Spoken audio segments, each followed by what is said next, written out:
उसे हिंदी के प्रसिद्ध कवि द्वारिका प्रसाद माहेश्वरी ने लिखा है। बाल साहित्य के चर्चित रचनाकारों में इनका नाम प्रमुखता से लिया जाता है। उन्होंने बच्चों के लिए बहुत सी रचनाएं लिखी हैं। उनके द्वारा लिखित हम सब सुमन एक उपवन के जैसे गीत आज भी बहुत लोकप्रिय हैं। इनका जीवन काल आप यहाँ देख सकते हैं 1916 से 1998 यानी 98 तक था। अब इनके बारे में कहा गया है कि बच्चों से रिलेटेड जो रचनाएं हैं ना वो इन्होंने बहुत सारी लिखी है। इनकी एक फेमस रचना यहाँ नाम दिया हुआ है, हम सब सुमन एक उपवन के। ऐसे गीत आज भी बहुत फेमस हैं और हिंदी के बहुत ही प्रसिद्ध लेखक माने जाते हैं या कवि माने जाते हैं। ठीक है, चलिए अब कविता को पार्ट्स में रीड कर लेते हैं। जलाते चलो ये दिए स्नेह भर भर, कभी तो धरा का अंधेरा मिटेगा। भले शक्ति विज्ञान में है निहित वह, कि जिससे अमावस बने पूर्णिमासी। मगर विश्व पर आज क्यों दिवस ही में घिरी आ रही है अमावस निशासी। इन पंक्तियों का प्रसंग क्या है? प्रसंग मतलब क्या कहा जा रहा है यहाँ पर कवि के द्वारा। इन पंक्तियों में कवि मानव जीवन की चुनौतियों और संघर्षों का उल्लेख करते हैं। वे पाठकों को प्रेम और स्नेह से भरे दीप जलाते रहने की प्रेरणा देते हैं ताकि अंततः धरती पर फैला जो अंधकार है वो खत्म हो जाए। यहाँ पर देखो, स्नेह का मतलब है यहाँ प्रेम और दया, धरा का मतलब है धरती और पृथ्वी, अंधेरा, यहाँ जो अंधेरा वर्ड है वो अज्ञानता के लिए, समस्याओं के लिए या दुख के लिए यूज हुआ है।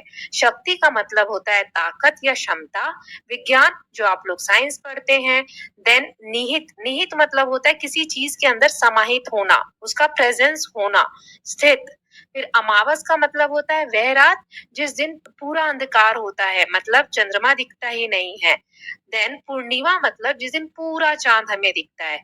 और निशा का मतलब होता है रात, अंधकार का प्रतीक माना गया है निशा को, क्योंकि रात में क्या होता है, अंधेरा होता है। तो यहाँ पर अब व्याख्या देखते हैं। सो कवि यह समझाने का प्रयास कर रहे हैं कि स्नेह और प्रेम से भरे प्रयास अंततः अंधकार को मिटाने में सफल होंगे। हमें दीप जलाना यहाँ पर जो प्रतीक है किस चीज के लिए यूज हुआ है, ताकि सकारात्मक पॉजिटिव काम करने चाहिए जिससे कि अंधेरा जो अज्ञानता है वह दूर हो, जो चुनौतियां हैं वो खत्म हो। तो यहाँ पर ज्ञान की रोशनी से अज्ञान का जो अंधेरा है उसे मिटाने की बात कही है। फिर जो सेकेंड पैराग्राफ में लाइन है कि भले शक्ति विज्ञान में है निहित वह, कि जिससे अमावस बने पूर्णिमासी। इसका मतलब है कवि का मानना है कि विज्ञान और तकनीक के पास इतनी शक्ति है कि वो अंधकार यानी अमावस को प्रकाश यानी पूर्णिमा में बदल सकती है। लेकिन फिर भी अज्ञानता और समस्याओं को अंधकार दिन में भी नजर आ रहा है। इसका मतलब क्या है कि जैसे अभी अंधेरा है लेकिन पहले का समय तो नहीं है, रात का कितना भी गहरा अंधेरा हो, साइंस की मदद से, विज्ञान की मदद से आज हमारे पास लाइट्स की व्यवस्था है, हम जला के उस अंधेरे को खत्म कर देते हैं। इतना विकसित होने के बाद भी आज के समय में यहाँ जो लास्ट लाइन लिखी है, मगर विश्व पर आज क्यों दिवस ही में, दिवस ही में मतलब दिन में ही घिरी आ रही है अमावस निशासी। मतलब इतना अंधकार है अज्ञानता का कि दिन में ही ऐसा फील हो रहा है कि रात जैसा अंधकार है। निशासी मतलब रात जैसा अंधेरा है। तो इसका तात्पर्य ये है कि केवल विज्ञान और शक्ति ही काफी नहीं है, मानवीय प्रयास, प्रेम और स्नेह के बिना ये अंधकार समाप्त नहीं हो सकता। हम मनुष्य को हमेशा कोशिश करती रहनी चाहिए कि स्नेह से या ज्ञान के द्वारा दीप जलाते रहें ताकि जो भी अंधेरा फैला है धरती पर वो खत्म हो जाए। यहाँ पर ज्ञान और अज्ञानता की बात की गई है। अब इसके एक्स्ट्रा क्वेश्चन देख लेते हैं। सो इस कविता का मुख्य विषय क्या है? संघर्ष, अंधकार, प्रेम और सकारात्मकता। सकारात्मकता मतलब पॉजिटिविटी, विजय। तो इसका आंसर है प्रेम और सकारात्मकता। फिर कभी तो धरा का अंधेरा डैश, क्या आएगा यहाँ पर, मिटेगा। फिर है इस कविता में कवि ने हमें क्या सिखाया है? कवि ने हमें यह सिखाया है कि निरंतर प्रेम और स्नेह से भरे प्रयास अंधकार को समाप्त कर सकते हैं। फिर कविता में वैज्ञानिक दृष्टिकोण का क्या महत्व है, मतलब जो भी विज्ञान के बारे में कहा गया है उसका क्या इंपॉर्टेंस इम्पोर्टेंस है कि यह हमें बताता है कि हमारे पास अंधकार को प्रकाश में बदलने की शक्ति है, लेकिन फिर भी अंधकार का अस्तित्व एक चुनौती है। अज्ञानता का अस्तित्व क्या है? एक चुनौती है। यह दर्शाता है कि बाहरी ताकतें केवल केवल तभी प्रभावी होती हैं जब हम आंतरिक परिवर्तन के लिए प्रयास करते रहें। जब मनुष्य खुद से अंदर से कोशिश करेगा, तभी जाकर कोई भी चीज सफल हो सकती है। चलिए अब नेक्स्ट पैराग्राफ रीड कर लेते हैं। बिना स्नेह विद्युत दिए जल रहे जो, बुझाओ इन्हें यो न पथ मिल सकेगा। यहाँ पर विद्युत दिए का मतलब है बिजली से जलने वाले दिए या दीपक, आधुनिक जो हम रोशनी करते हैं। बुझाओ यहाँ पर किस सेंस में यूज हुआ है? समाप्त करना या खत्म कर देना। फिर पथ यानी रास्ता या मार्ग। तो इन पंक्तियों में कवि हमें यह समझा रहे हैं कि अगर स्नेह और प्रेम से भरे दीपक नहीं जलते हैं तो हमें सही मार्ग नहीं मिल सकेगा, मतलब हम भटकते रहेंगे। फिर आगे की पंक्तियों में कहा है कि कवि हमें यह बताते हैं कि सबसे पहले जो व्यक्ति अंधकार, अंधकार यानी तिमिर, तिमिर मतलब यहाँ अंधेरा है, ठीक है, अंधकार या निराशा से यहाँ पे रिलेट कर सकते हो कि सब बिल्कुल हताश हो रखे हैं। जो भी व्यक्ति सबसे पहले निराशा में या अंधकार में दिया जलाता है, उसे सबसे ज्यादा चुनौतियों का सामना करना पड़ता है, तब जाके वे दूसरों के लिए रास्ता बना पाता है। तो चलिए आगे रीड करते हैं। जला दीप पहला तुम्ही ने तिमिर की, चुनौती प्रथम बार स्वीकार की थी। जब सबसे पहले जो कोशिश करने जाता है किसी अंधकार को दूर करने का, उसी को सबसे ज्यादा चुनौतियों का सामना करना पड़ता है।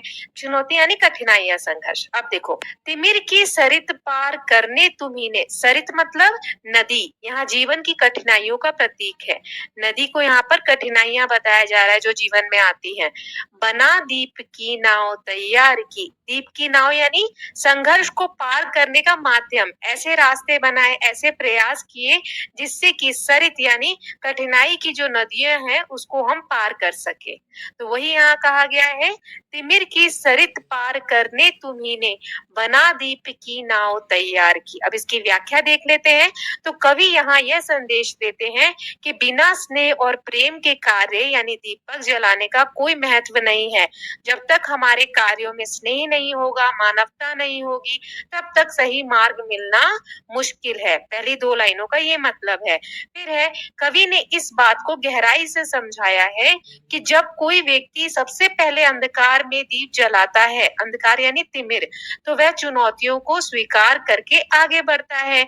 ऐसा व्यक्ति अपने साहस और विश्वास से अंधकार की धारा यानी सरित को पार करके दूसरों के लिए एक मार्ग प्रशस्त करता है। दीपक की नाव तैयार करने का मतलब यह है कि वह व्यक्ति अपने प्रयासों से अंधकार से लड़ने का एक नया तरीका खोजता है और दूसरों के लिए प्रेरणादायक बनता है।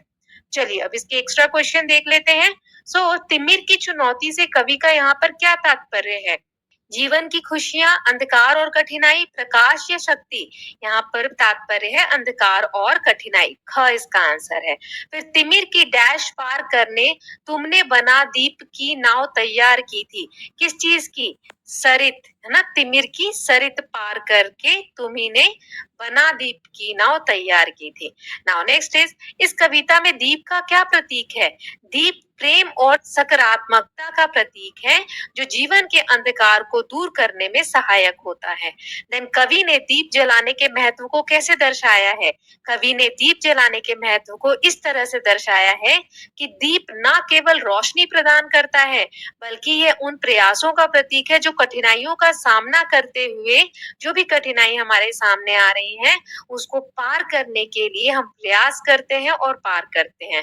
पहले दीप जलाने वाले का साहस दूसरों को प्रेरित करता है और उन्हें अंधकार से निकलने का मार्ग दिखाता है। पहले जो कोशिश करता है उसे सबसे कठिनाई आती है, फिर बाद वाले सोचते हैं अच्छा उसने भी कर लिया, हमें भी पता है ये चीज ऐसे होगी, तो रास्ता बनाने वाले को सबसे कठिनाई होती है, लेकिन बाद वालों को रास्ता आसानी से मिल जाता है।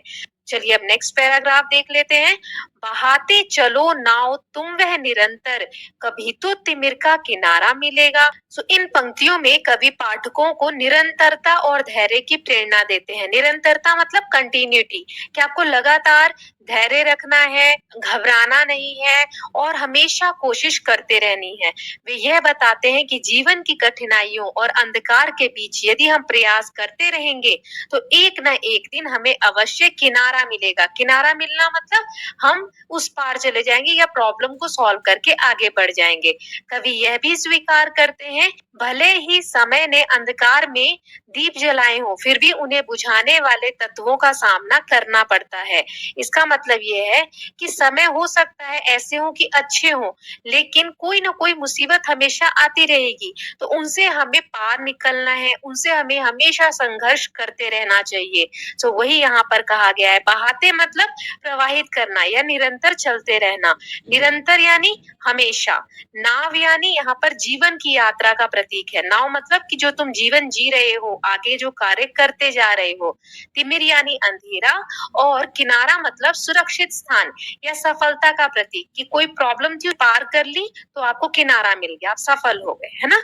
आगे लिखा है, युगों से तुम्ही ने तिमिर की शिला पर दिए अनगिनत हैं निरंतर जलाए। समय साक्षी है कि जलते हुए दीप अनगिन तुम्हारे पवन ने बुझाए। यहाँ पर युगों का मतलब है लंबे समय में। शिला मतलब पत्थर या चट्टान, जो कि यहाँ पर कठिनाइयों का प्रतीक है। और अनगिनत मतलब कि बहुत अधिक, जिसकी कोई सीमा नहीं है। और पवन यानी हवा, यहाँ पर उस शक्ति का प्रतीक है जो दिया को बुझा सकते हैं। जो भी नेगेटिव चीजें हैं आपके आगे आती हैं और कोई काम आप करना चाह रहे हैं उसमें बाधा डालती है, तो उसको यहाँ पर पवन से दिखाया गया है। ठीक है, व्याख्या देख लेते हैं। कवि यहाँ पर यह संदेश देते हैं कि निरंतर प्रयास करते रहना चाहिए, भले ही परिस्थितियां कठिन हो, नाव बहाते चलो। इसका अर्थ है जीवन के संघर्षों को पार करते हुए आगे बढ़ते रहो। कवि यह आशा व्यक्त करते हैं कि अंततः तिमिर का किनारा मिलेगा, मतलब अंधकार का किनारा मिलेगा, जहाँ अंधकार समाप्त हो जाएगा और आप सफल हो जाएंगे। कवि यहाँ यह भी दर्शाते हैं कि युगों से जो दीप जलाए गए हैं वे समय के साक्षी हैं, लेकिन जलते हुए दीपों को बुझाने वाली शक्तियां यानी कि पवन, जो हमने अभी देखा, वो भी मौजूद हैं। कहीं पे भी आप सक्सेस कर रहे हैं तो उसमें बहुत सी कठिनाइयां आपको हमेशा आएंगी। सो इस प्रकार जीवन में संघर्ष और साहस का महत्वपूर्ण स्थान है और यह जरूरी है कि हम अपने प्रयासों को जारी रखें, भले ही अंधकार का सामना करना पड़े।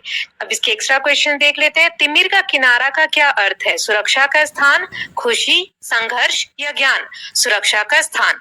कभी तो तिमिर का डैश मिलेगा, किनारा मिलेगा। कवि ने दिए और तूफान की कहानी से क्या आशय रखा है?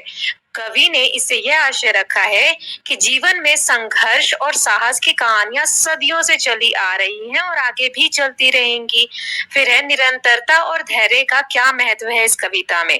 तो इस कविता में हमने देखा कि निरंतरता और धैर्य का महत्व यह है कि जीवन के संघर्षों का सामना करते हुए हमें हमेशा आगे बढ़ते रहना चाहिए।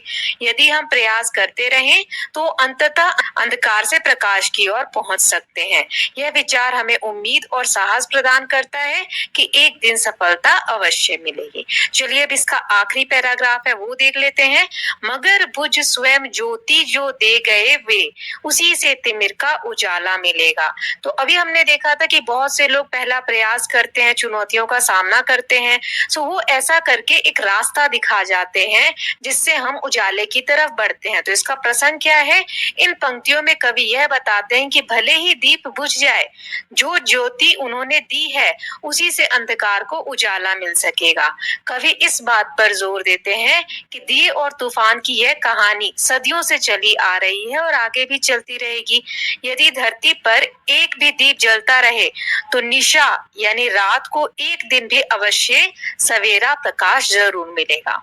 अब आगे देखते हैं। तो यहाँ बुझ मतलब है समाप्त होना, खत्म होना, और ज्योति मतलब है प्रकाश या रोशनी। अब है दिए और तूफान तूफान की यह कहानी चली आ रही है और चलती रहेगी।